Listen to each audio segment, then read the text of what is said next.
सो mumps क्या है, एक बहुत ही ज़्यादा कंटेजियस बीमारी है जो एक से दूसरे में फैलती है और ये वायरल इन्फेक्शन है। कानों के नीचे दोनों साइड या एक साइड स्वेलिंग हो सकती है, ठीक है, जो कि पेनफुल होती है।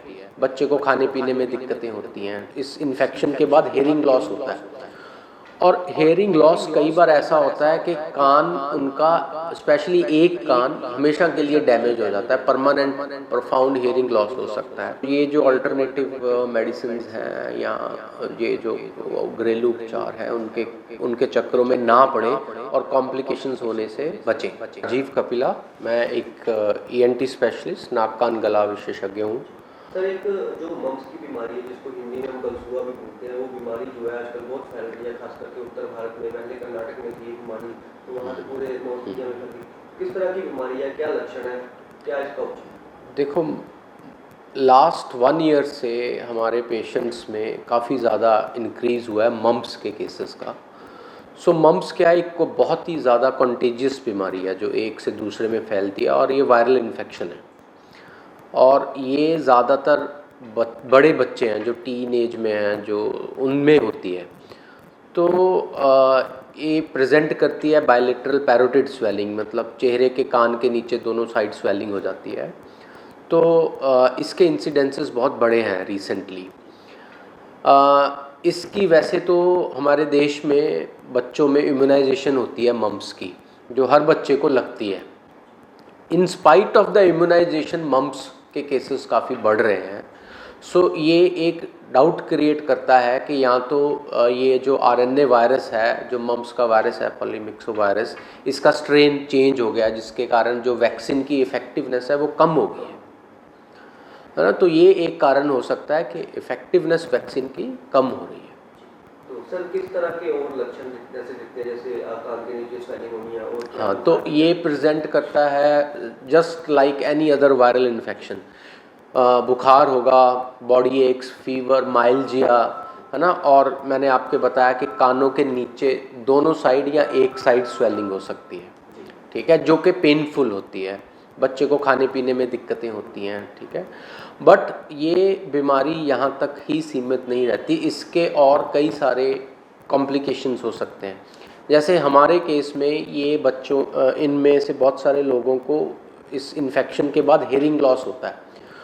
और हेयरिंग लॉस कई बार ऐसा होता है कि कान उनका, स्पेशली एक कान हमेशा के लिए डैमेज हो जाता है, परमानेंट प्रोफाउंड हेयरिंग लॉस हो सकता है।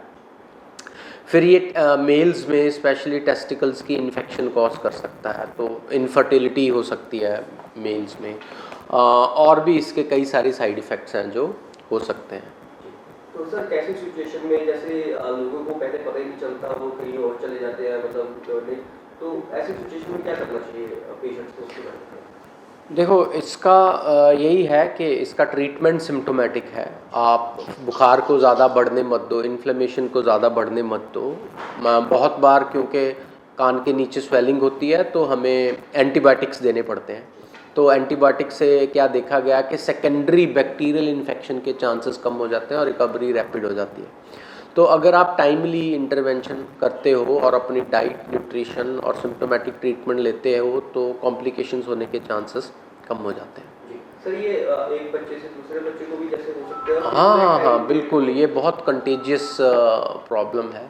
तो ये अक्सर एक से दूसरे में स्प्रेड हो सकता है। इसीलिए देखा गया है कि स्कूल्स में ये काफ़ी तेज़ी से स्प्रेड हो जाता है। सारी की सारी क्लास को धीरे धीरे मम्प्स हो रहा है। तो सर, प्रिकॉशंस, मतलब कोई मास्क वगैरह के भी? Yes, mask is the best precautions के जो आप यूज़ कर सकते हो ड्यूरिंग मम्प्स। इवन अगर आप घर पे भी हो तो भी आप मास्क यूज़ करो ताकि बाकी फैमिली मेम्बर्स को ना हो। तो सर, आखिरी सवाल है, जैसे ये जो फतवा है, कितने पेशेंट्स आ रहे हैं और ज़्यादातर पर्टिकुलर किस एज के ज़्यादा मतलब? देखो, ये वैसे तो किसी को भी हो सकता है, 5 साल से लेके ओल्ड एज तक भी किसी को भी हो सकता है। बट मोस्टली जैसे लिटरेचर के हिसाब से ये कॉमन है एडोलेसेंट एज में, जैसे टीन ग्रुप एज में, थोड़े से बड़े बच्चों में, बट ये ऐसा नहीं है कि उन्हीं में हो सकता है, ये किसी में भी हो सकता है। सर एक आखिरी सवाल है, गांव देहात में एक बहुत एक इसको लेके एक चर्चा रहती है कि जैसे भी गलसुआ हो गया या मम्स हो गए तो वो कहीं और चले जाते हैं, वो जैसे वो कोई कुछ वो अपना घरेलू उपाय करते हैं, हथौड़ा वगैरह, उसको लेके आप क्या संदेश देते हैं? तो मैं यही संदेश देना चाहता हूँ कि जैसे मैंने आपको बताया कि इसकी कई सारी कॉम्प्लिकेशंस हैं, तो इसका जो ट्रीटमेंट है उसकी गाइडलाइंस सेट हैं और विद गुड रिजल्ट्स हैं एलोपैथी में। तो ये जो अल्टरनेटिव मेडिसिन्स हैं या ये जो घरेलू उपचार हैं उनके चक्करों में ना पड़े और कॉम्प्लिकेशंस होने से बचें।